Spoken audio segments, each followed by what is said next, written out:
And we are live. Mr. Arthur, how are we doing this evening? Doing really good, Panda. How you been? I was having a fairly decent week. I had a fine work day, and then I forget what I was doing, and all of a sudden I saw "Rest in Peace," the goat, and I was a little shaken. Today was not my favorite day. And it's so crazy how it goes on with it's like the law of threes because Yeah, somebody else brought that up today.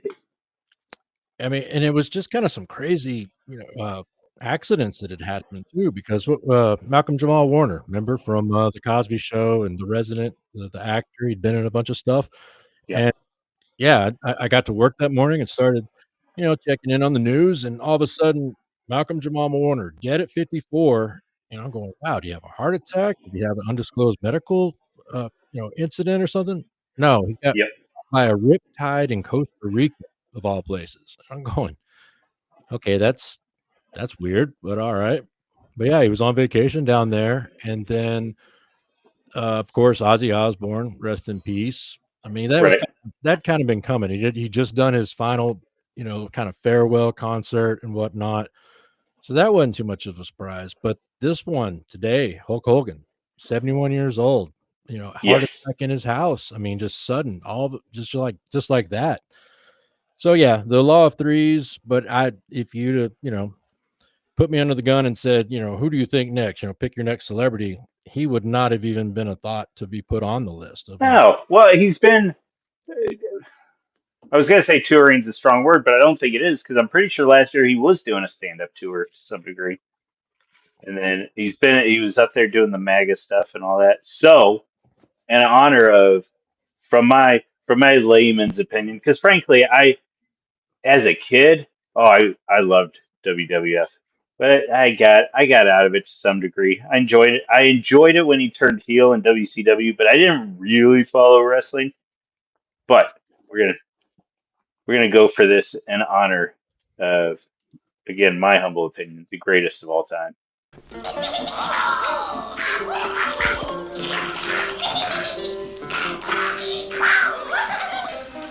have gremlins in the projection booth. Could you help us? Gremlins? In this theater? Now? Okay, you guys, listen up. People pay good money to see this movie. When they go out to a theater, they want cold sodas, hot popcorn, and no monsters in the projection booth. Do I have to come up there myself? Do you think the Grimsters can stand up to the Hulkster? Well, if I were you, I'd run the rest of Gremlins too, right now. Sorry, folks. It won't happen again. Nice, very nice. Yeah, just like Yeah, you that said was a earlier, good one. I'm hoping I don't get pegged for that one. like you just said right before you played that clip, how watching him in his wrestling career, enjoying how when he turned heel, I was into it as well, but kind of jumped out of it and really knew Hulk Hogan more from his forays into Hollywood and more of the media appearance stuff. But I got to say this: growing up, in the South in the country, and your buddies are watching the wrestling and everything else. There was a couple of guys where I was like, dude, y'all are way too into this. You understand this is all kayfabe, right? You understand that they're playing roles. They are entertainers, but they would get all into it, into the lore of like, you understand Undertaker and Hulk Hogan there. They've had this rivalry They've been going on, beefing. and they're beefing, man. And Yes. it's so funny when you understand that, and you know that these are guys, that's their job. I mean, it's entertainment, of course, and stuff, but there's like really strict rules. I remember a story about, I think it was the Sheik and another wrestler. They got pulled over because they're in between shows and they're friends, but on in the ring they're supposed to be like sworn enemies, and even the cop that pulled him over was going, "What are you two guys doing together? What's going on here? What are you not telling us?" Like a police officer, of course, this is like early 80s or something, but just Right. fully into this belief that there's no way that, the Sheik and this other wrestler, that they can't be in the same car together. There must be something going on. Like this guy's getting ready to call the FBI thinking he just cracked some big case or something. Who was it? Well, who was the one? back during the Gulf War, that was like the Middle Eastern. That wasn't the Iron Sheik, was it? No, it was the Iron Sheik, I believe. Yeah. Well, okay, yeah, because I remember hearing that he was getting death threats during the Gulf War and all that because look at this Middle Eastern Arab, and so I don't even know what all he was saying, but apparently he was pissing off some people, and like you said, they just didn't quite get it. But I always thought my dad, it's a simple observation. It's not particularly profound or anything, but I don't know. It was 10, 11, 12, somewhere in there. And he hated wrestling, hated it. And we were poking at him one night, and we had it on the TV or whatever. And he said, "Look, I hate wrestling. I hate everything they do, and all the stories. That this is so stupid, and I can't believe my boys are here just watching this." "Oh, Dad," and he's like, "But," he said, "one thing I will give every single one of those men in the ring is that they are absolute athletes." And I was like, that's probably the best way to look at it. Regardless of whatever else you think, the undeniable truth is that they were absolute athletes. No, he's entirely right. I mean, you really got to give props not only to Hulk Hogan, but all those guys, because it is an athletic endeavor to do that. I mean, I'm sure many have seen a couple of the reality shows and the behind the scenes of, wrestling school and the training. It's, man, some of Yeah. those falls actually hurt, and you've got to know how to do stuff. Otherwise, you're gonna hurt somebody or yourself. A You metal can't just, chair is a metal chair. yeah. They So took the pile driver out because they decided in the 90s, maybe it was 2000s, but they decided it was too dangerous. oh Which, yeah, well, I mean, like you said, you were watching some earlier matches from back in the day. There's yeah, there's footage out there. I mean, from kind of the early days of the stuff they were doing. It's amazing more didn't die from it because before it became the WWF professional and really just hit the scene and became widely popular. Wrestling it had been going on for decades before that, and a lot of times it was county fair style stuff where these guys, I think it was an average of like 3 a year were dying, just dude, you doing. wanna you wanna hear a story that it's not a good story, but it's a story. Yeah. Oh yeah. Okay, so I think I was fourth grade, so I had to been like 9-ish, 10-ish, and my brother and I, we were out there wrestling, and I was like, "All right, dude, we're gonna make a new move," and I said it's the backwards pile driver, and so I had him squirrel up on me like a monkey or whatever, and he's upside down, and he's on my back, and I did the thing. I jumped up and I got my legs 90 degrees, and we hit the ground. And for a second there, my brother didn't move, and then he started convulsing. Oh my gosh. and then, and then, uh, the next he seemed fine when he went to bed, and then the next morning he got up and he seemed just a touch loopy. And I caught it that day from my dad hard before I went to school. It was it was one of the worst mornings of my life, but. Uh, Yeah, my brother's fine. He didn't die, but the more as I'm a grown man, now, I'm thinking like centimeters, centimeters. Oh my It's gosh. it's I was just waiting for this story to kind of veer into. And so in the police report and the medical exam, it says, in dude. quote, he seemed fine. He seemed fine.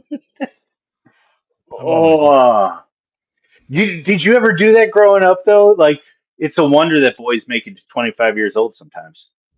Oh, Like, definitely. I mean, we were wrestling out there, out in the pasture, and you're talking about pile drivers and stuff. We were doing, we didn't have the ropes, but we had hay bales. So you're jumping off the hay bale, hitting your buddy and rolling around. Just because he bounced his head 3 times off the rocks, like, get up, Daryl. right? You're fine. You're fine. Don't tell your mom we did this today. You're wrestling like you said just now on hay bales on 5x5s. That's a bit of a fall. You kick your Yeah. buddy off one of this. Oh, Most of the it, times you land fine, and then it's the one time that somebody trips you or something that you end up breaking an arm. Just yeah, I like Middleton's comment there. Never got into wrestling, thinking it dorky even as a kid.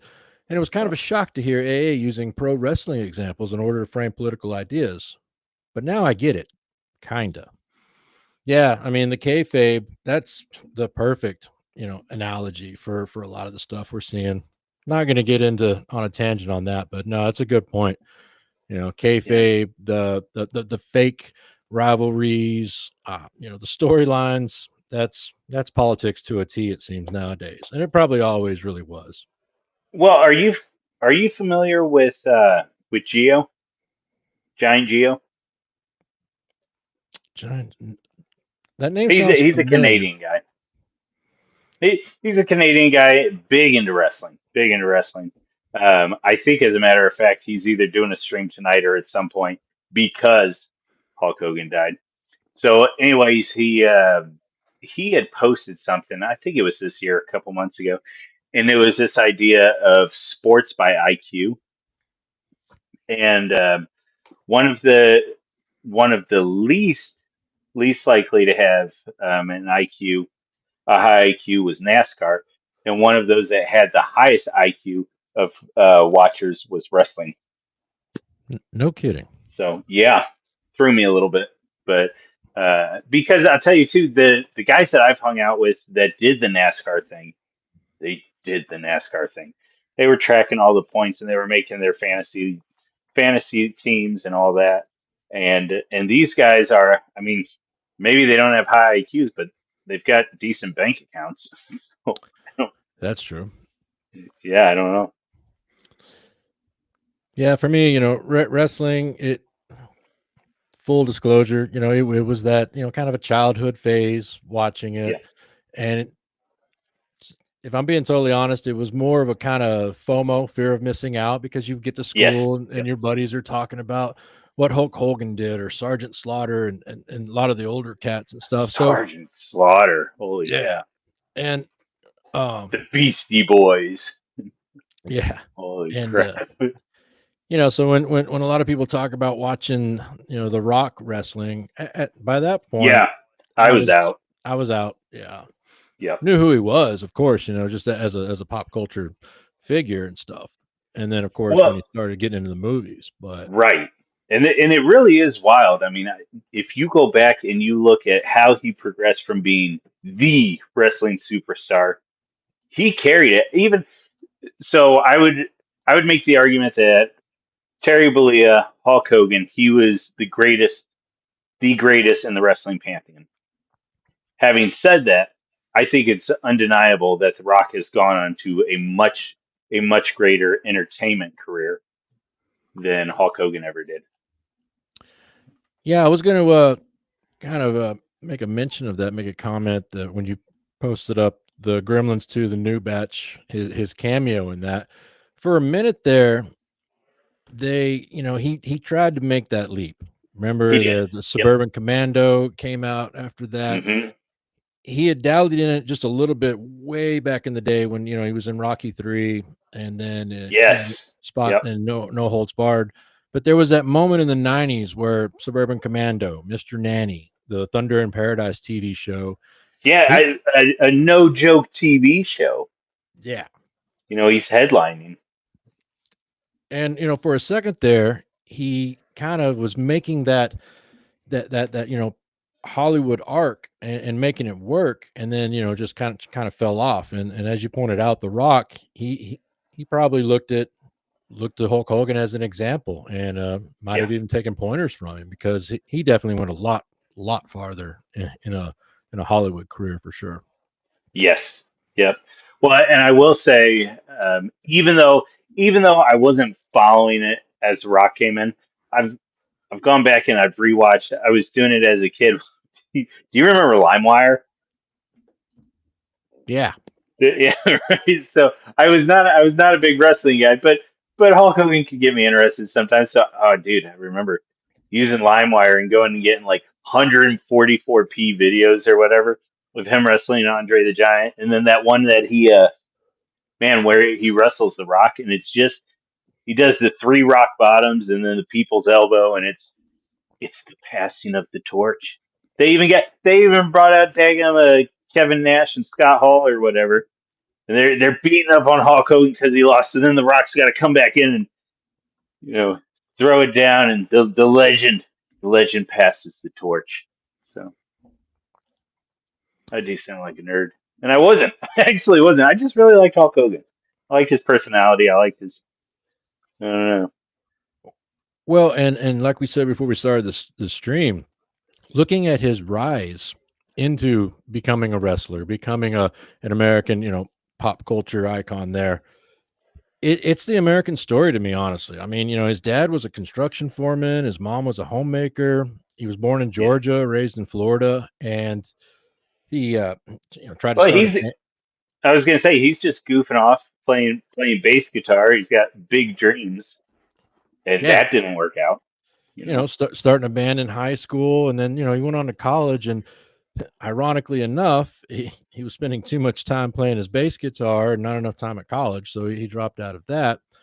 But he had started, really getting serious into working out, and that's where he got noticed at one of the gyms for his physique by a wrestling coach. And the guy, just almost on a whim, once again, American story of a guy going, "You ever thought about wrestling? Why don't you come over to my school and see what you think about it?" And he's like, "Okay, brother." It's like, all right. And it kicks off from there. There are, and it's nothing. Well, I was gonna say it's nothing too crazy. It's honestly something you and I can talk about offline. But there are questions I think that pop up in most people's life that you kind of recognize in the moment, and then years down the road, you really recognize my life would have been very different if I had answered that question differently.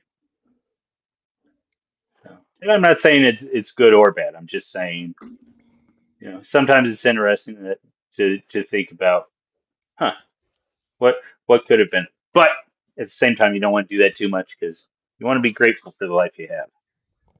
No, but what you're saying is totally true, because you look back and decisions or just directions you went in that you thought was maybe going to go 100 feet, it figuratively takes you 100 miles in a totally different direction that didn't look big at the time, but next thing you know, it's helps define who you are in the current day, for sure.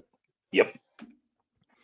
Yeah, it's weird. I talk about it on every stream, so I'm not going to talk about it too much right now. But just the whole, like, my shtick at this point has sort of become agriculture and farming, small scale farming, because that's just what I do at this point. But had you talked to me a decade ago, I would have been headed that direction. Had you talked to me 12 years ago, I would not have. I would not have been going that direction. Had you talked to me 15 years ago, dude, I wouldn't have even had a clue. Would not even had a clue. So, That reminds me, this is a silly story, but go for it.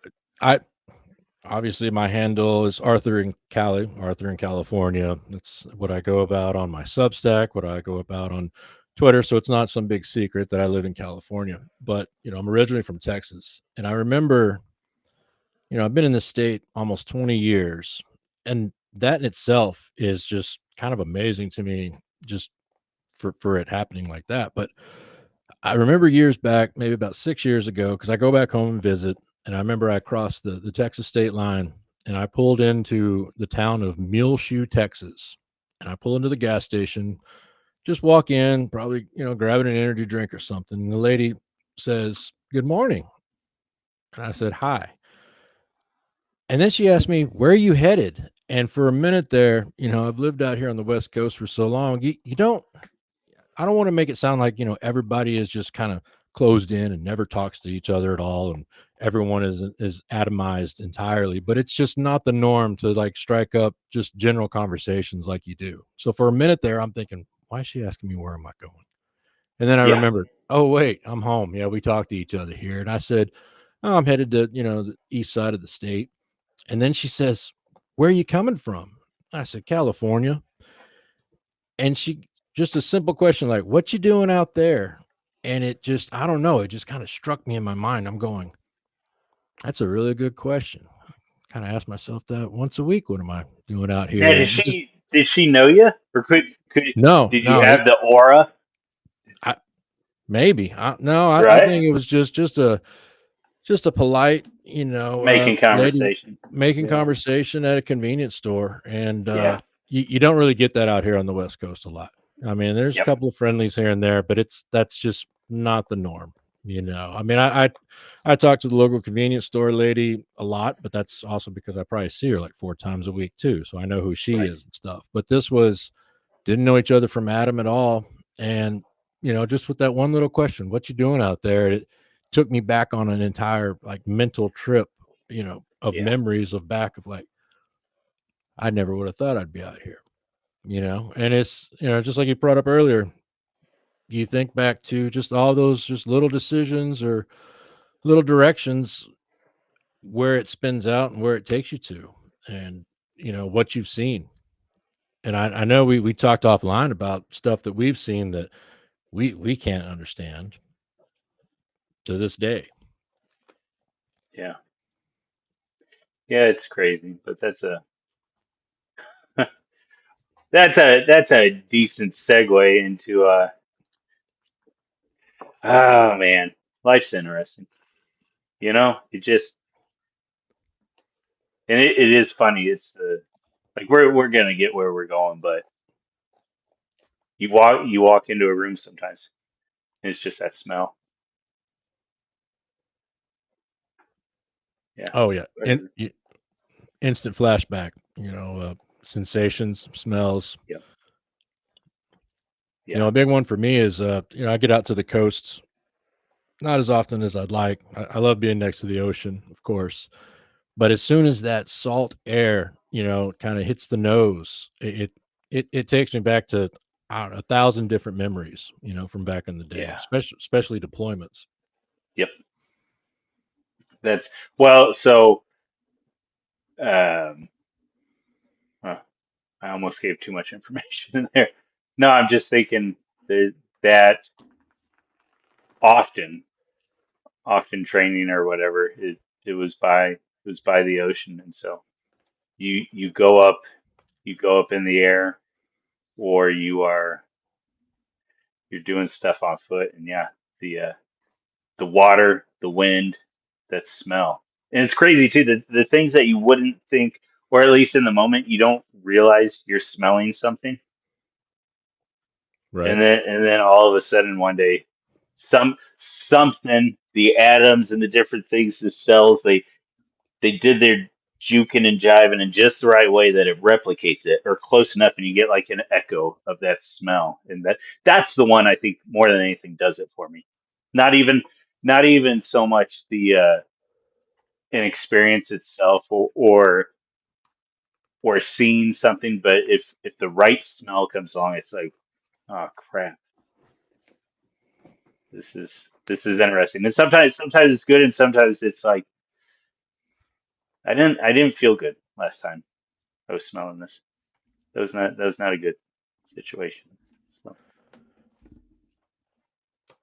Well, to kind of segue into some of the stuff we were talking about offline that we were going to bring up, like I told you, I consider myself open-mindedly skeptical.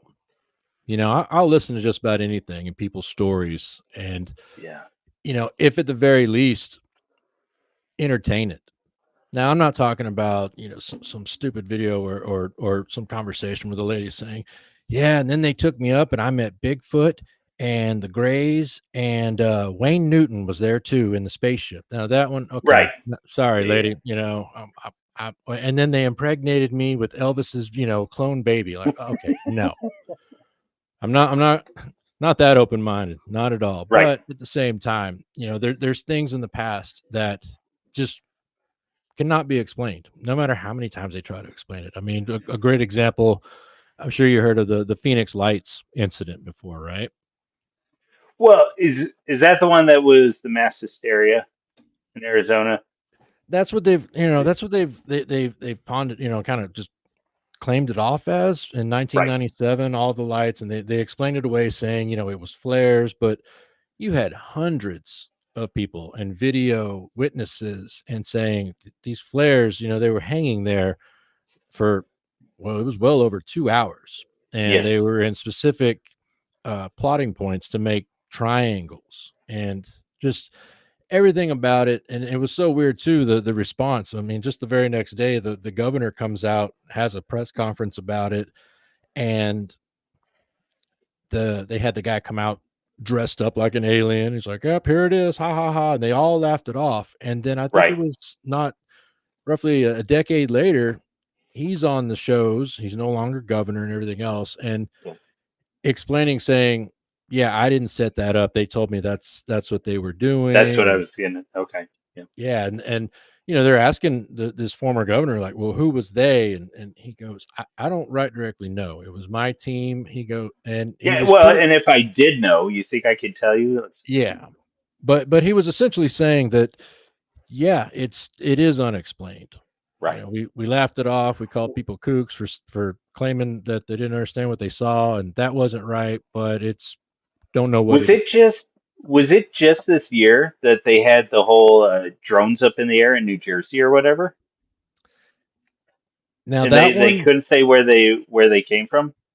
yeah, but that one, I'm thinking it was ours, man. I really do. I think it was Yeah. some sort of military Training operation, op. or Yeah. the Okay. training op, trying to see Yeah. it. Just that one especially, I just was like, those are ours. I'm pretty sure those were ours. Well, I know we're chomping at the bit and we're kind of skirting around it. Do we want to jump into Skip and all that right now? Yeah, I'm just still amazed that we knew the same guy. I mean, it's weird. You So get over, you get yeah, over to the AO there, and looking on the map, I mean, the Middle East itself, it's not small. And for no. you to meet a guy, and me going, wait a minute, this ain't the So same guy. and it's funny to me because what'll happen for the uninitiated, the military. And when I say this, I don't mean service. Take what I'm about to say and scale it down to the individual branches. But the military in general, it, and you can sort of mix different parts of DC in there, but whatever. Right now, we'll just go DoD.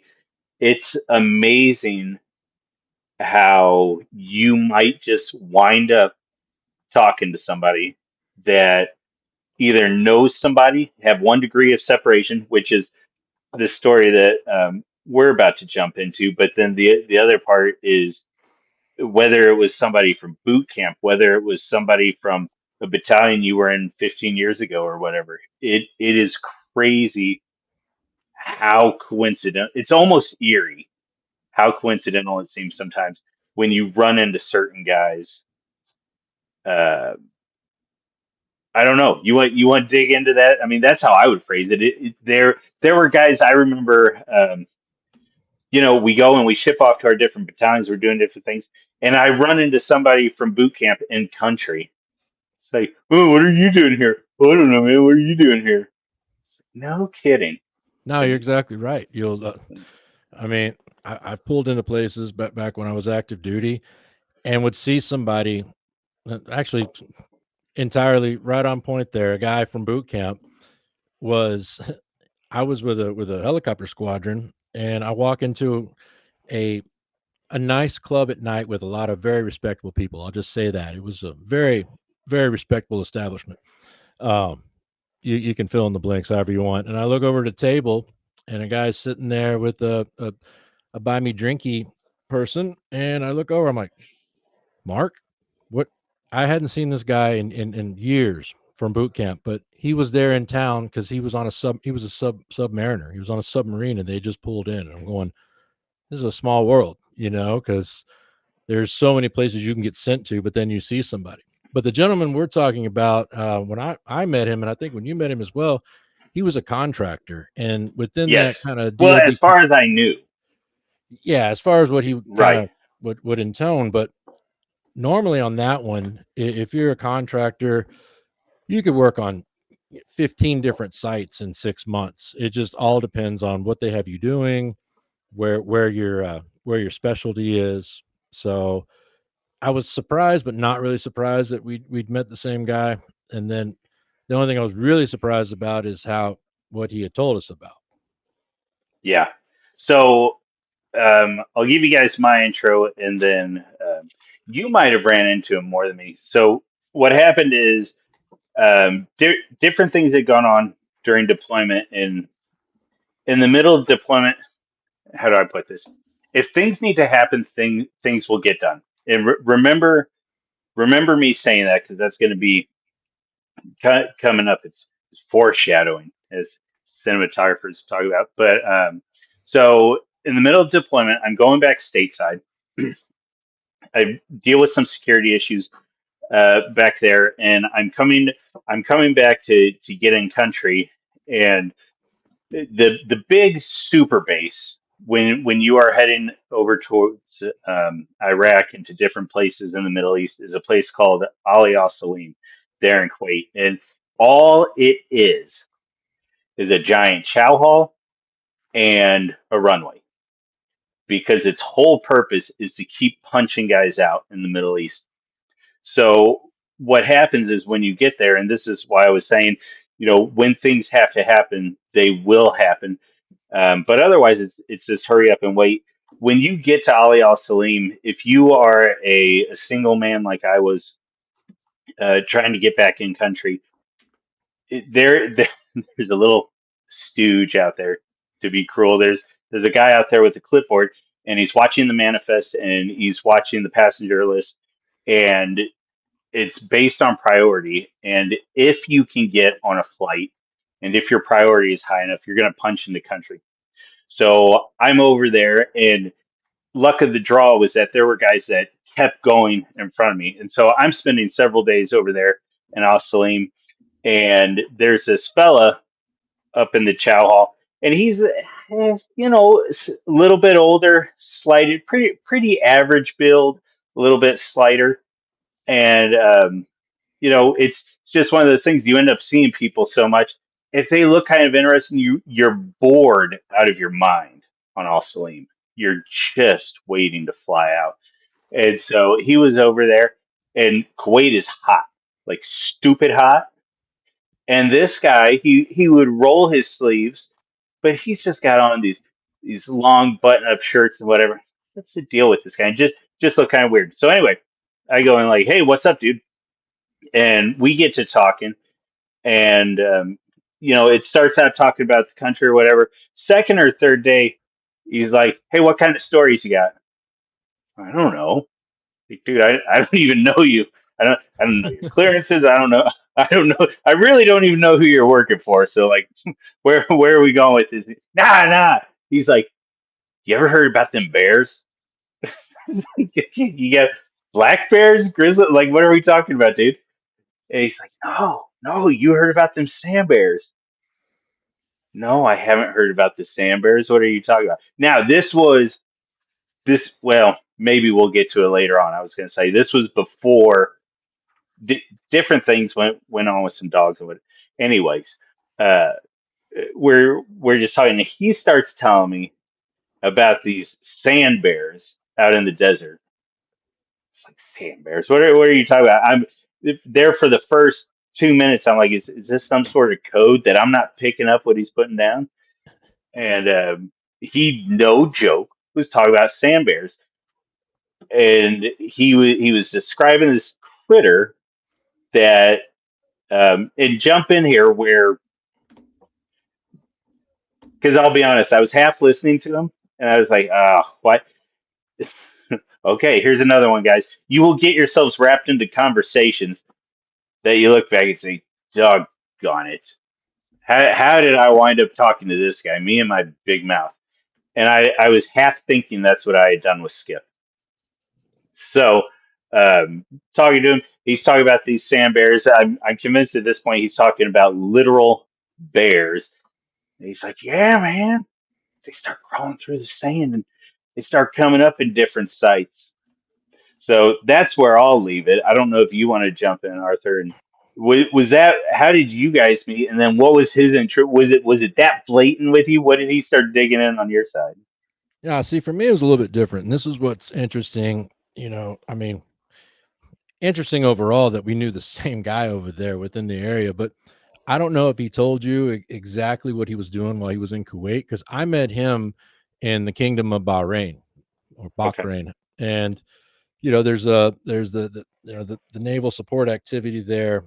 And it's pretty much a real big place where you have the ships coming in, people get a little bit of R&R. Yeah. And I met him there in a place.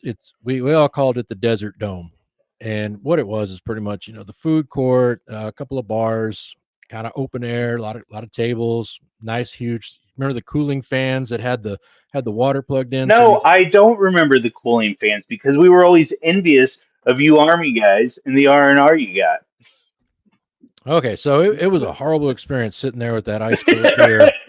Uh, but the most I ever got out of what Skip was doing there was that he Yeah. had a background in geology. And I didn't know this, Yes. but Okay. you need geologists too, because they were building up the base at the time. This was years ago, but you need geologists to help, with putting the structures, because to make sure that it's going to stay standing and everything else, I guess soil composition and a whole bunch of other nerdy stuff that he was all into. So I met him in the Desert Dome because just he would be there, having a drink and just, start shooting the shit and saying, hey. And it all started off when I was telling him we were just kind of swapping stories because I don't believe that he served, that he was a veteran, but he definitely, Yeah. been in country, and he'd been on within in the neighborhood. So Yes. he was able to follow along the stories, and I was just telling him one day about you've heard of USOs, unidentified submerged objects, and I was telling him one time about how the sonar on the ship, just pulled up something crazy, and the guys were telling us about it later, and they're going, yeah, they say we have to say it was a school of stingrays. And I was like, wait, a school of stingrays? He's like, yeah, it was pretty big. I said, what were they trying to go and attack Steve Irwin's extended family or something? This doesn't make Yeah. sense. And I want to preface that with, when you're on the water a lot, and we're talking out in the middle of the ocean, you see a lot of stuff that you just can't explain. And that's why I said earlier, I'm open-mindedly skeptical, but still open-minded, because my background in aviation, I can pretty much identify anything in the air and tell you what it is, day or night, have within 90%. I'm going, okay, that's a jetliner. That's satellites, a comet, Dual prop, etc. whatever. Yeah. Yeah. That's just a planet out there at night. And Yeah. I'll be totally honest, there's things that I saw out there that I'm going, that's not ours. I don't have a clue what that is. Possibly, of course, it could have Yes. been, the skunk works or an Air Force project that's, under the black budgets and stuff. But the way some of the stuff moved in the air, and you're just looking at it going, I don't know what that is. So anyway, Yes. Yep. that's what I was talking with Skip about. And almost exactly the way you described it, you're going, you ever heard of the sand bears? I'm going, okay, man, you want to make fun of me because I say, this is what I saw out there. You want to pull my leg, ha ha ha. But he Yeah. kept going with it. And Yeah. when you talk to somebody, and unless they are possibly, a Juilliard trained actor, it just, the believability factor starts going up, especially as they start adding in more and more of the details and the conviction of, no, they're out there.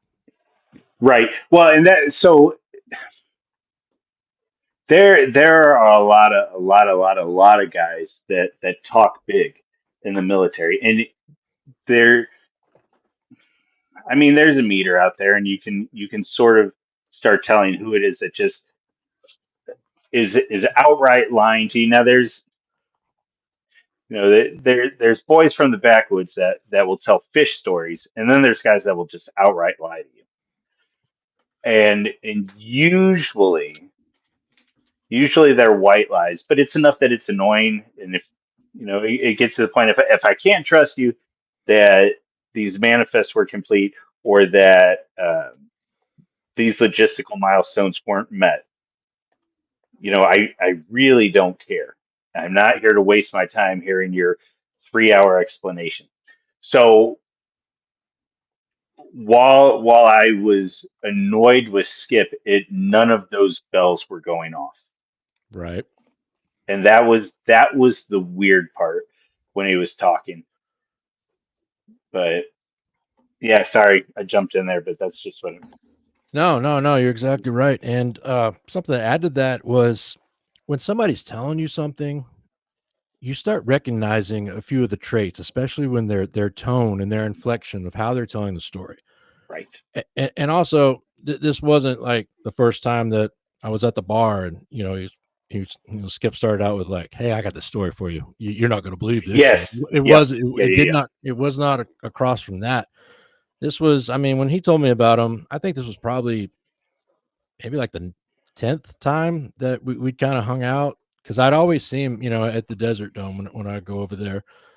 And Hmm. it also wasn't, the lead off after just 2 sips of his first beer. I mean, he kind of had to have a couple of them before he really would start telling me about it. Yeah. And even when you tried, I mean, at first, of course, I was just kind of scoffing, but the look in his eyes, and like when he would look at you and be like, no, no, no, you need to Yeah. understand that this is out there. It's another one of those things. And he really kind of opened my eyes back then, because we're talking years ago, on how unknown this world is. We get so used to everything being connected, our phones, the internet, the city lights, neighborhoods, everything is it's all civilization and it's all known. Right. You know what I'm trying to say? And Yeah. so Yeah. there's a lot to it that we don't know. There's a lot of unknown. And yeah, this Arabic sand bear thing, just It was weird. there's something to it. It's weird, but there's Right. something to it. Well, so part of what got me, so before I had gone back stateside, there had already been some issues with. Okay, so we'll just say the desert. I'm out operating in the desert, and one of the things you guys have to understand, Baghdad is Baghdad, and um, let me figure out where else we can talk about. This that's where we'll just go this way. The cities are the cities, and it's more or less, yes, there's cultural issues there, but it's more or less a city. When you get outside of the city, and when you get into desert, this is out there. It's biblical, is what you're running into. And so you quickly realize that all your understandings of modernism, all your understand in the material sense, all your understandings of modernism are tossed out the door. All your understandings of, like, all your training that, oh, they're going to react this way and they're going to think that way. Once you get past that first or second ring of, for lack of a better term, thugs, warlords, whatever. Once you get past that first or second ring of them, all bets are off.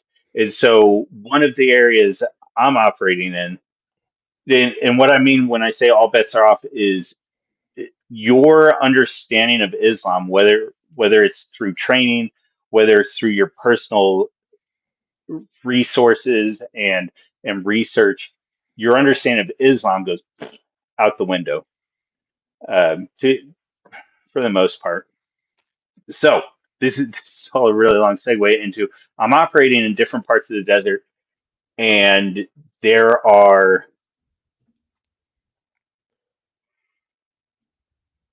there are issues in some of these places that I just straight up don't understand.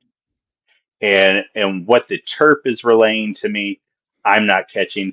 What I'm trying to catch on my own, listening and my own understanding of the language, I'm not catching. And it's this issue of sacrifice. And don't get crazy here. I'm talking like this is some sort of managed routine, some sort of sacrifice, and some sort of deity that I couldn't get a straight answer for. And so every time I tried to bring it back in and cut it in with, what's going on and Islam in the Quran. What am I messing with here? I couldn't get it squared away. And so that was some of the stuff I had gone through prior to going stateside and then coming back. And then, I deal with Skip, and I hear his stories, and I'm like, this guy's out to lunch. I get back in country and operating position, and I'm still seeing all these rural issues, we'll call it. And some of the things he said about how people were acting were lining up just with this divine structure with the way. Let me look. I'm hogging the mic. There's a story I Let want to me, get to, and so I want you to jump in, but yeah, don't let me forget to talk about dogs here in a second.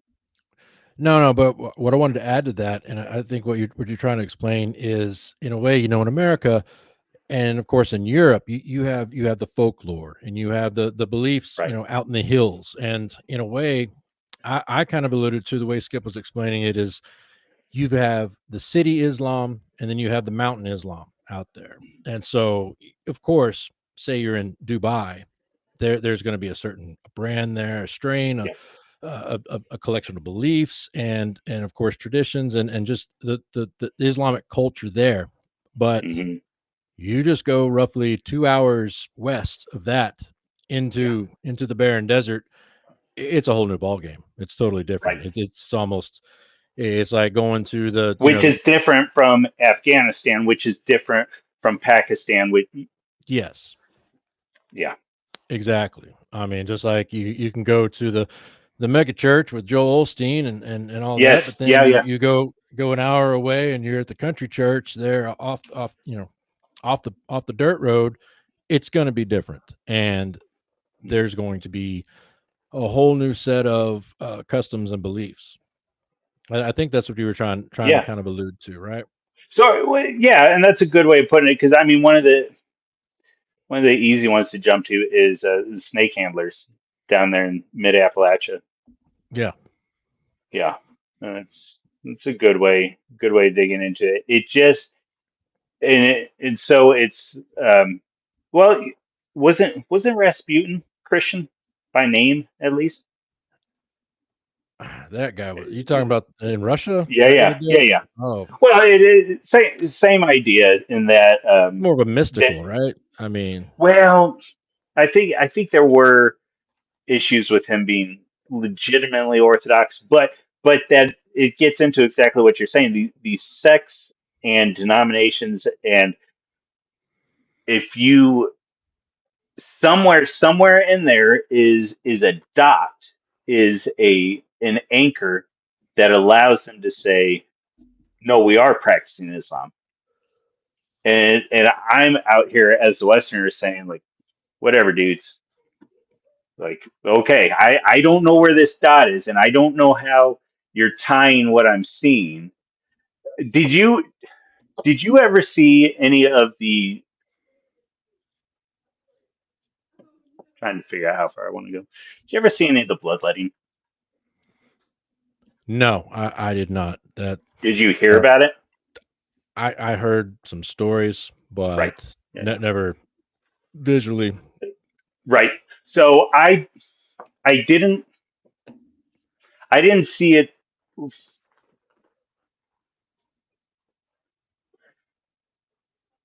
I know that there were families, clans, whatever. There was at least one in one of the provinces I was in that was doing something along those lines. Wow, Um, really? yeah, and it was like the well, so was Daryl Cooper talking about it this past week? The whole Bakabazi and all the boys for enjoyment, the Chai boys and all that. Yeah, I think It, he I brought that up yeah. tangentially. Well, and so it's one of those things. It's like, well, what should be happening probably isn't happening. And it was one of those things just on the outskirts that was like, I didn't see it happening. I don't know that it was happening, but I'm pretty sure it was, which is not a fun place to be in. But And that was one of the aspects of when Skip would talk about the sand bears, the supernatural aspect right. to it, of how they'd almost, either it was feared or it was seen as a deity. Mm, Kind of from the, I mean, the areas that he was telling me about Saudi Arabia, it's not like a whole bunch of mountains, but he liked to say, the mountain folk. So, yes. but it just, when he brought up a couple of examples and some things that he'd just be like, oh, you should look into that. I just did some light internet research on it, and it just brought more questions than answers to it. Like, well, wait, I mean, everything this guy's saying, sounds crazy, because Yeah. we're talking about the Middle East. Yeah, there's some wolves, not that many. There's not a lot of Hmm. large mammals. So I mean, you just think in your logic mind, you just try to look at it with reason, going, okay, well, there's just looking at the natural habitats and requirements. This Yes. So there was in one area I was in, one guy was flexing because he owned three head of cattle. But it's like he's flexing in country with those three head of cattle, and there's not a single farmer in my state who would have even put any money on those cattle. Because frankly, I don't even know where he's getting any sort of grass, any sort of hay for them. But they're hippie. The udders are practically sucked into the body, and I don't know what he's doing with them other than, like I said, flexing. And that's yeah, that's status just symbol. part. Yeah, yeah, and it's the same way with any farm animals over there, which obviously it's not pigs or anything, but whether it's cattle, whether it's Sheep.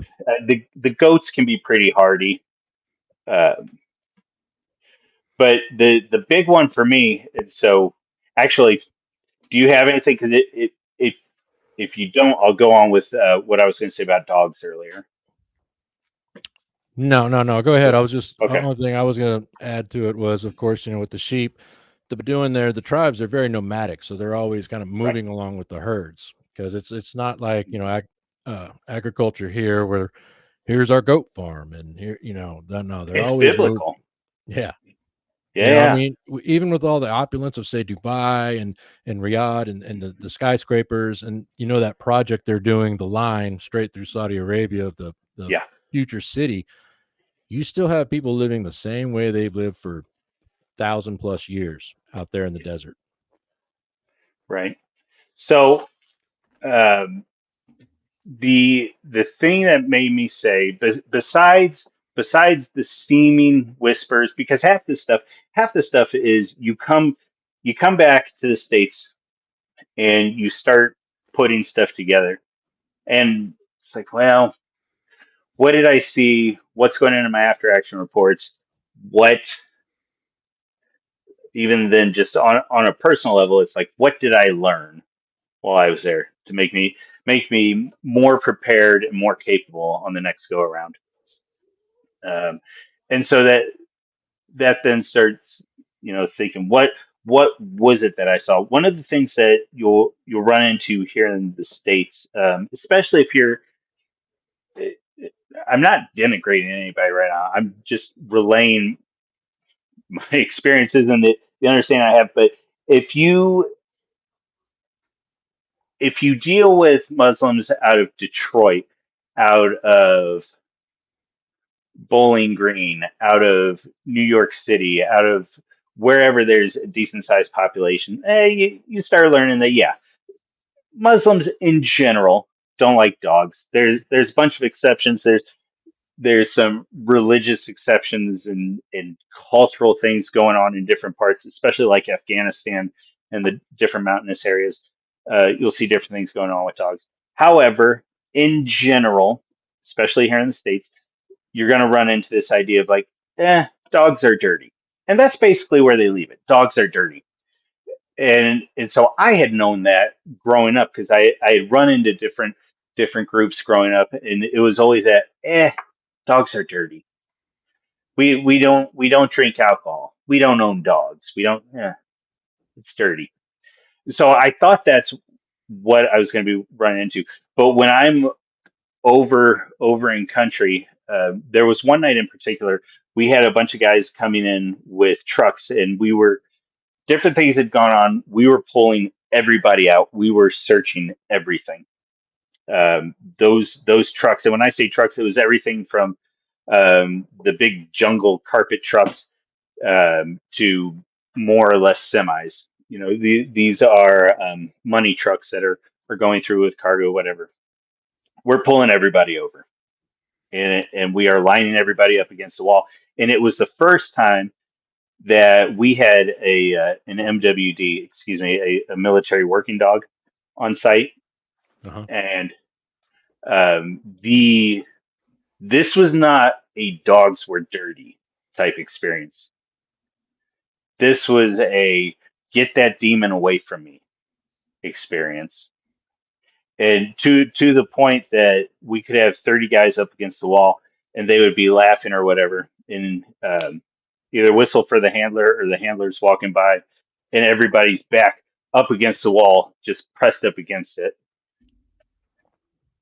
And that was one of the first times it was like, what's going on here? And uh, nearly every time we had an MWD after that, because I started watching after that one. Every time we had the working dog out, it was this back against the wall, don't know what's going on. And all you had all you had to do with half these people, and when I say people, I'm not talking kids and children. I'm talking the men, because it was the men that were doing the driving and transporting different issues, and frankly earning the money and getting a hold of that. And so Right. whether it was HVTs, whether it was um, PSD-ish type stuff, and running through and transporting different guys, if we brought the dog out, he just cleaned up. And so sometimes it's us listening, sometimes it's us throwing in our translation, sometimes it's us dealing with a terp and saying, what is going on right here? And the bad thing about at least our experience with terps and dealing with it, they they were as bad as us about the culture, because frankly they're coming from who knows where. And so yeah, they know the language ish, but if there's any sort of colloquialisms or whatever, then we're all shrugging our shoulders like, what are we doing out here? But all I could say is that in that particular area, dogs cleaned up, and there was a fear there that I was not expecting when I went in country, and that was one of the most uh, that was one of the things that, when it's all said and done, made me say, Skip might have been onto something. Maybe that was bloodletting. Maybe. So Yeah, the only story I can relate to that, close to a comparison, is we had interpreters for what's called our VBSS teams, Visit Board Search and Seizure, and I can only remember one time where they brought on some working dogs onto the ship, but I do recall, I'll never forget, that the interpreters found out about it, and like I said, it was not as much a visceral reaction, I'm sure, as you saw, but those guys stayed down in berthing. They just said, yeah, let me know when they're off the boat. Like, okay, Abu, it's a dog, because I didn't understand that at all. right. The fear, and Well, I and actually got that's. I was just going to jump in and say, for anybody who's unaware, the dogs that we're using, even German shepherds, are pretty rare at this point. It's usually Dutch or Belgian, and these guys, 80-ish pounds is a pretty good size. I wouldn't be surprised if the average is closer to 70, 75. And so these are not huge dogs, but something about them just sets some of these guys on edge. Sorry.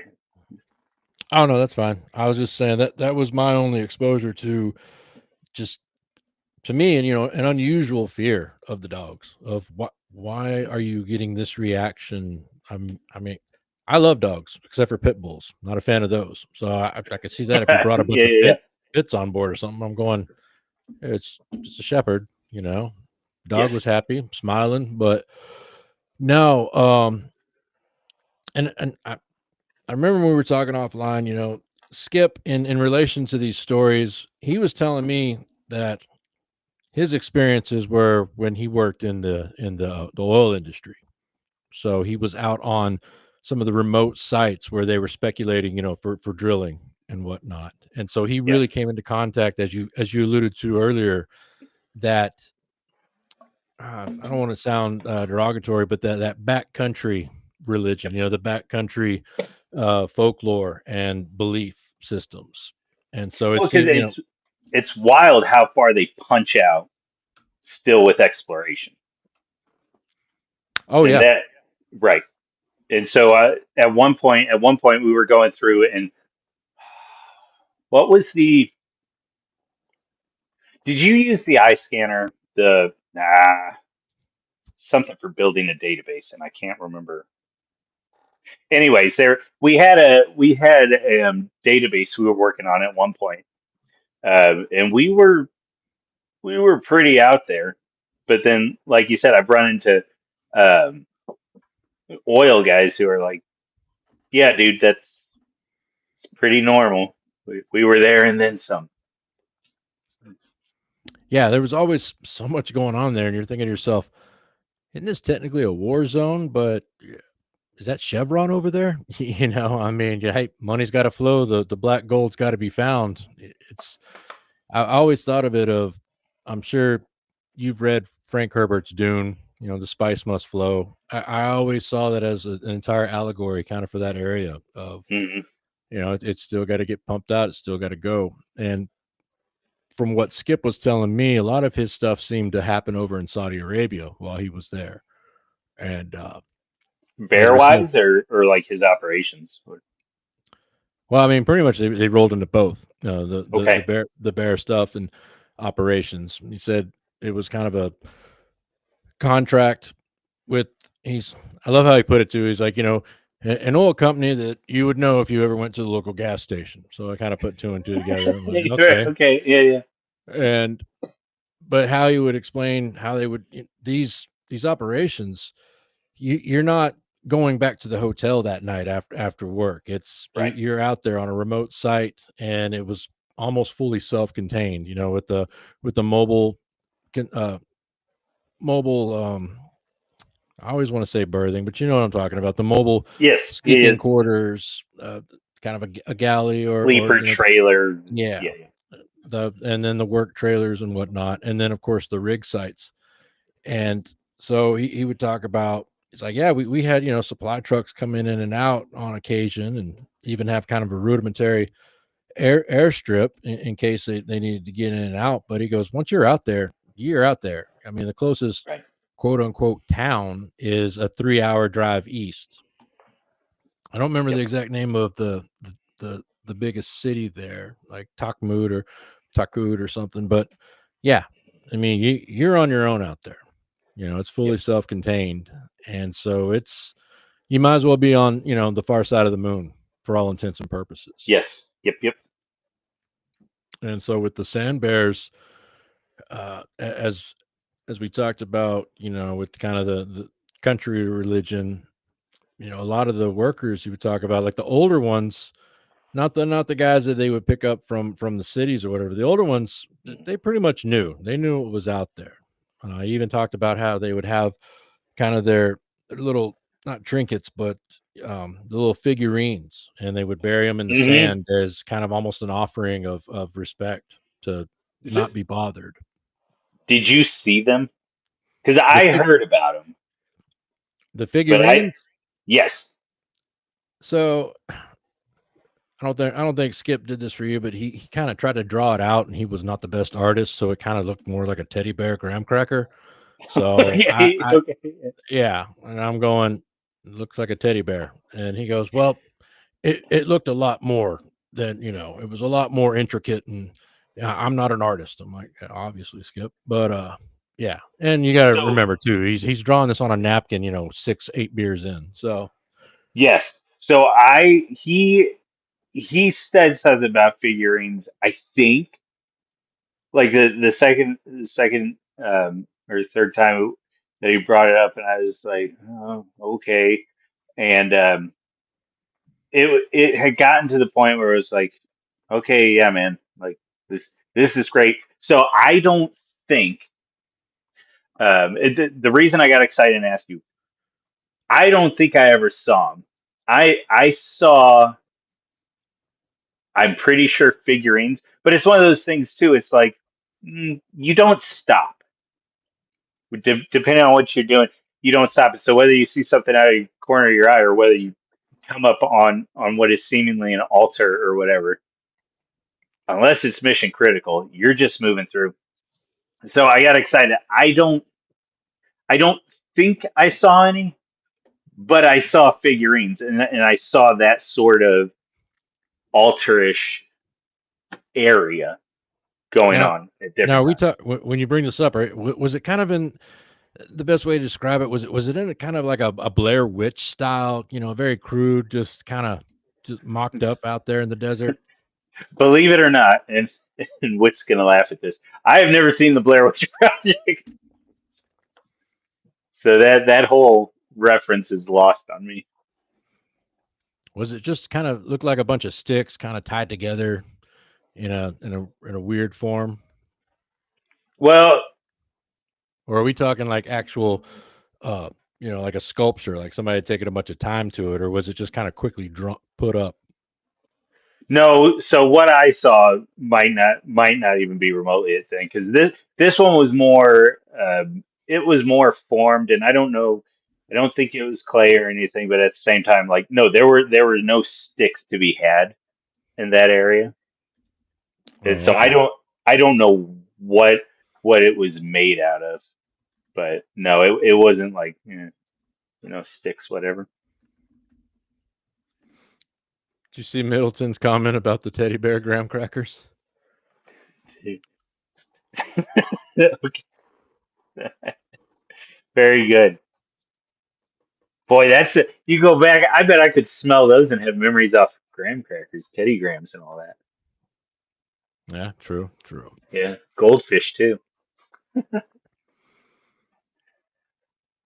But yeah, he just opened up a whole another line of thought there. Teddy bear, the crackers, they're kind of frightening in their own special way. And I'm Yeah. thinking about it. I said, well, when you're a kid and you get them and, you're playing around with your friends, you're just a little kid going, oh, I just bit off his head. I just dismembered him. Yeah, right. Yeah, it took an arm. So, There yeah, goes his feet. yeah. He's never going to dance again. Oh yeah. Man, little kids all of us were demented, all little kids. Yeah. Well, the parents are eating us along because you got the Teddy Grahams, you got Swedish fish, you got gummy worms, you got it's fun. Yeah, they start you right off as a carnivore, Yeah, right. Your goal here is to take life. Like, wow, okay, all right. But no, yeah, back to the what you I know you didn't see the Blair Witch, but like you said, they were just kind of the crude figures out there, just kind of hastily put up, and you never really had a chance to stop and see them because I never got out into the dirt itself. Okay. The Yeah, yeah. operations I did, we were off the coast. You remember we were defending the oil platforms, K-Bot, A-Bot, and some of the Hmm. rigs out there. We were doing Okay. that, security patrols and stuff. So I never got into the desert deep Yeah. like that. So you're saying on these patrols, there was just stuff that you saw, and after talking to Skip, you're going, It is there's right, and something to this. There's something to this for sure. it's one of those things, and that was the most frustrating part is that you come back and it's just rerunning it through your head over and over, and then it's like, well, what did I see? Because you you you remember that like, well. eyewitness accounts, eh, eh. And so it's like, what did I see? So it is frustrating that I can't look back and say for sure, yes, that was a bear figurine, or yes, that was an altar, or yes, I know for sure that was bloodletting, or y- what? I wonder.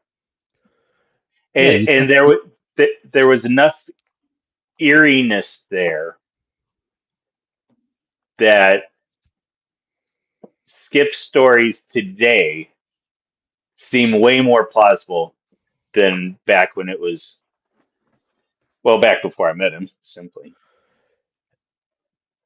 and as you said earlier, how decisions you make in the past or experiences you have in the past become more and more meaningful as you get older or as you look back on it. I find myself thinking about my time, not just in that region, but alluding to things that we talk about in America, things that we look at, and the stories that come from a lot of the natives, especially with figures in the woods, and how these stories didn't just pop up in even the 1800s. That they've gone back 1,000 years, word of mouth, and Yep. how there's still glimpses and sightings and incidents. And it makes me think back to we're talking about the freaking Middle East, going back to biblical Yeah. times. It has a lot of history there, and there's still things that are found every day. What was what's that one in Turkey? I always say it wrong. Göbekli. Do you know what I'm talking about? The Mm-mm. ruins there. It was discovered just in the last several decades, and Okay. it goes against every single thing that your quote unquote mainstream archaeologist talks about, saying, well, no, Yeah. of course, people didn't have these skills until umpty squat thousand years ago, but these ruins are roughly 15,000 years old. The Right. geometry of the structures, the designs, everything they're doing there, they were basically, what they're saying is that many thousands of years ago, everyone was in just hunter gatherer groups. There was no civilization per se, or Yeah. agriculture. People couldn't stay in one place long enough, and this goes against it. It breaks every single supposed known fact about human history. Right. So, I mean, to tie it Well, together, it's we don't know everything about these areas. We especially don't know about the areas we're talking about right now as much. yeah. I mean, crap, just 20 something years ago, I guarantee you over half of America would have to look on a map to even find Iraq, or, ever even heard of Bahrain, Saudi Arabia. They knew Saudi Arabia from the 70s, I'm sure, from OPEC and the oil stuff. Right. But, Yeah. there's so many things there, Babylon, Mesopotamia, Right. that these are still kind of new facts to a lot of Westerners. It's still Well, new information for them. and I'm thinking, didn't Homer, wasn't it Homer that referenced Atlantis?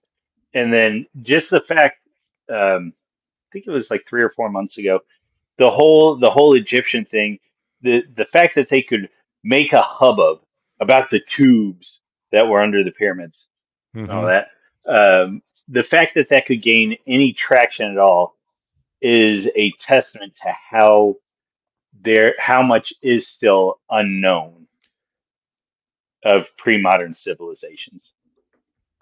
Well, and also to the fact of how much that they've kind of just covered up. I Yeah. mean, really, even as a kid, of course, I was always into history and stories of that. And, for example, the pyramids.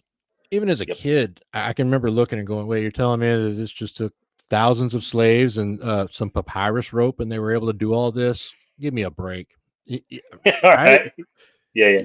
Yeah. And it gets a lot of guff, but Ancient Aliens on the History Channel, Yeah. it's one of those where you can watch a few of the episodes and they go so far out there that I can't even follow. But there's a Right. bunch that they bring up pertinent questions, and they bring up reasonable questions of like, how could this happen? And they'll show some structure that was supposedly built thousands of years ago. And just for example, say it has, three huge stones there, perfectly cut. The two stones holding it up are, 10 tons apiece weight. and then the top stone is 30 tons. And even looking at it with, modern equipment, they'll explain out how this is hard to do now, if almost impossible. Yet you're telling me that these people with primitive tools, no real, sense or idea of geometry and physics, they were able to do this within, thousandths of an inch perfection and accuracy. Right. So yeah, I mean, the more Skip would talk about not just the Bears, but some of the other stuff that we're not going to get into, but it Right. just once again led more credibility to what he had seen in his experiences, and putting kind of two and two together of your experiences and mine there, it was sounding more and more plausible. Just too many coincidences adding up that it's And going, that there's something to this. and that's the frustrating part for me. And it's like I don't want to, like it's that Patriot moment, right? Like I thought I'd put my sins behind me, or whatever it is he says in the beginning of the movie. You know what I'm talking about? No. Yeah. Well, Was it when I vaguely remember Mel Gibson kind of going, I didn't want to do this laugh again, but I have to for country and for my family, kind of thing. Is that what something, you're talking about? something. Yeah, I can't remember if it's. I feel like it's at the beginning of the Patriot, where he was like, "Oh, I thought I'd put this life behind me," or whatever. That kind of thing. Whatever. There's more movies than just that. But when Skip and all this crazy Sam Bear stuff, it was just like, doggone it. I thought I was done thinking about this stuff. And now here for like the past 3 weeks, I'm just like, oh my goodness, this is killing me again. So I appreciate you being willing to jump on, and hash out a little bit of it. Dude, I didn't want to go I'm still back to it. amazed that I mean, yeah, you run into people and stuff, but I was still amazed the coincidence of, wait, you talked to Skip as well? Right. What are the odds of that? Yeah. So yeah, I mean, there's there's something there for sure. I think, well, and that's, I mean, ultimately, how, mm, and we'll leave that for another, or I might ask you about that offline. What might happen. Um, yeah, it's wild that we ran into him, and then this was good. You got anything else, bud? I mean, no, but to kind of tie it in together, especially in light of modern day, how more and more things come up that we thought we knew about, Mhm. only for all of our expectations or beliefs to just kind of get thrown out the window. I mean, one Yeah. of the best examples is, and I don't want to get too tinfoil hat on this, but our space program. Somehow, they just lost everything from the Apollo 11 missions, not just the landing, but the telemetry The data telemetry from data. Yes, yes, all of the yes. missions itself, Right. and it's like kind of a whoops. And what I didn't know until recently was the only reason this came out, this wasn't something that NASA was, full forthcoming about, like, yep, our bad. No, it actually turned into, in I believe the mid 70s, scientists not within NASA and other researchers wanted the data, the raw data, to look at, to study. Of course, I mean, this is supposed to be our greatest achievement in human history, Hmm. and the NASA was stalling and going, yeah, we'll get it to you, yeah, we'll get it to you, and it went to the final point that they did one of the Freedom of Information Acts, like, give us the data. This is for Right. research purposes. It's all above board. And that was the time when they finally said, oops, we lost it all. They Yeah. pulled an Epstein. Yeah. And so the only, even the data they have, which is supposed to be like the sanitized, cleaned up, what they offered has so many anomalies in it, in the data, from radiation levels to, sound in space, that Hmm. it just brings into question the whole thing, and it wasn't Well, not just the Apollo stuff, but Mars data, and what the Soviets were doing with their missions, where they went, the moon of Titan. The list went on and on, Yeah, I fell into the rabbit hole for like an hour and a half watching all this. And I'm one of those types, if I see something, I'm not just be like, oh, that's what they told me. Yep, that's the gospel. No, I mean, I went up and I'm doing my research and looking, going, this all checks out. Yeah, all that data's gone. Oh, they hid that. Oh, yep, those photographs were manipulated. It doesn't surprise me that at all that what Skip was talking about. It would not surprise me at all if it's all 100% true. So, and there's sort of two ways with that one that I go. The one is, the one is neither here nor there, but I really feel like if they could control the weather, they would, and maybe they could control more than we think. So Bingo. that's Bingo. that's the that's the one area. But then the other one is the thing that always throws me is that I understand Whitey on the moon and the U.S. saying, it's just so expensive.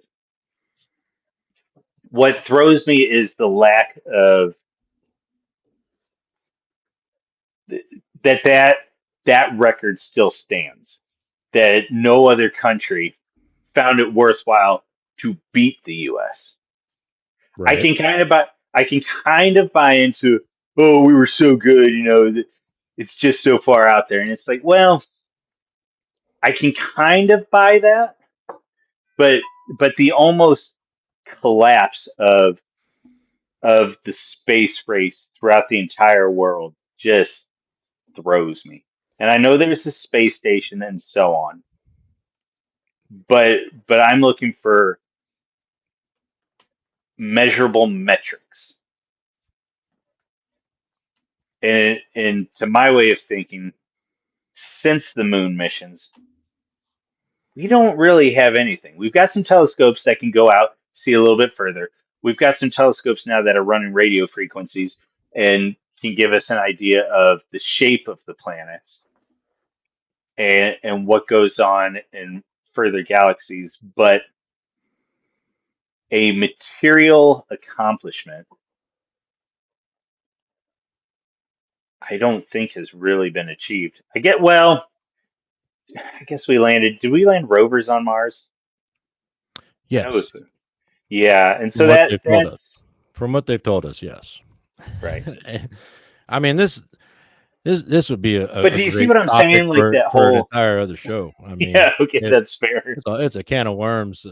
I was Yeah, just bringing it up for example of going, okay, so you know they weren't forthcoming and forthright with all of this, and there's a lot of mystery still there.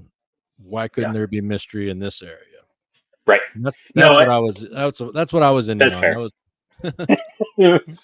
Fair enough. Yeah, but I mean, there's that, and then we could go the opposite way, and we could go to the Marianas Trench, and we can. So, Oh yeah, it could be an entire. Have you seen that style of video they're doing now? You know, the iceberg videos of going, okay, tier oh yeah, one, yeah, we yeah. start Yep. here. Yeah, it could go all the way to the Marianas Trench on that one for sure. Fair enough.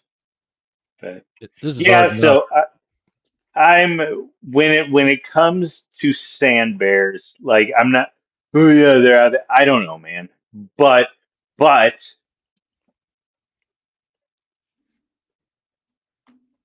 I saw enough that I'm willing to.